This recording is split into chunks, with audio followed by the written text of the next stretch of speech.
suis cassé la main en combat, story time.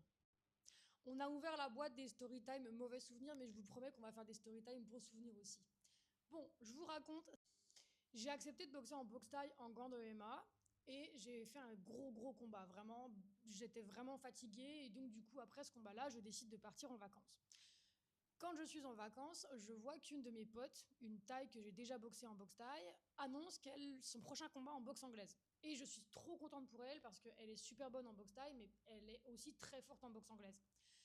Je lui envoie un petit message en me disant bah écoute, bonne chance, etc. etc. Et elle me dit oui, bah le combat a été annoncé et en fait je n'ai plus d'adversaire, mon adversaire est forfait. Bref, je fais pas attention et je repars faire ma petite vie en vacances. Je vis ma meilleure vie quand mon boss de l'époque m'écrit en me disant Cindy, tu dois rentrer, tu vas boxer en boxe anglaise. Et là, je fais tilt le rapprochement avec le fait que du coup, je vais reboxer ma pote, mais en boxe anglaise. Je rappelle que je vis en Thaïlande, donc quand je vous raconte des story time, ce n'est pas la peine de venir dans mes messages en me disant que ce n'est pas possible que ce que je raconte, c'est tout simplement pas du tout les mêmes règles que la France. Donc je rentre, il va me rester 3 jours pour m'entraîner et je me retrouve à devoir faire un combat en boxe anglaise et en 6 rounds. Quand on arrive sur place, ce n'est pas les coachs qui font les bandages. Et ça arrive dans certaines organisations où ils ont des équipes de la promotion qui font les bandages, ce qui permet à ce que tout le monde ait les mêmes bandages.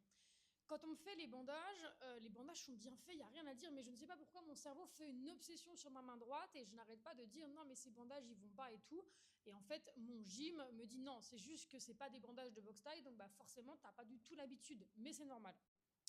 On commence le fight, premier round, deuxième round, et fin du deuxième round, je lance un crochet de la main droite, et en fait j'ai l'impression de sentir ma main qui s'écrase littéralement contre quelque chose, mais genre comme si ma main, ça faisait un vérin qui s'écrabouillait. Et en fait là je sens qu'il y a un problème.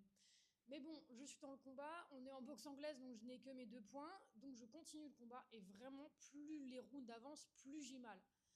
Arrive la fin du 5e round où je reviens dans le coin et où je dis vraiment à mon coin, c'est pas possible, là ma main droite, je ne peux plus du tout l'utiliser. Ils me disent, bah c'est pas grave, tu tiens à distance avec le jab, tu te débrouilles avec ta main gauche, il reste plus qu'un round. Je finis le combat. Malheureusement, dans l'action, au final, j'ai quand même utilisé 1 ou 2 fois ma main droite dans le dernier round et vraiment, j'ai super mal. Je finis le combat, je gagne le combat et quand on retourne dans les vestiaires, on commence à enlever le lacet du gant, sauf qu'on ne peut pas retirer le gant parce que ma main a déjà énormément gonflé. Il a fallu qu'on retire totalement le laçage du gant pour pouvoir l'ouvrir et enlever ma main. Sauf que pareil, la main avait déjà tellement gonflé que les bandages étaient en train de me cisailler les doigts, j'avais déjà les doigts bleus, enfin bref.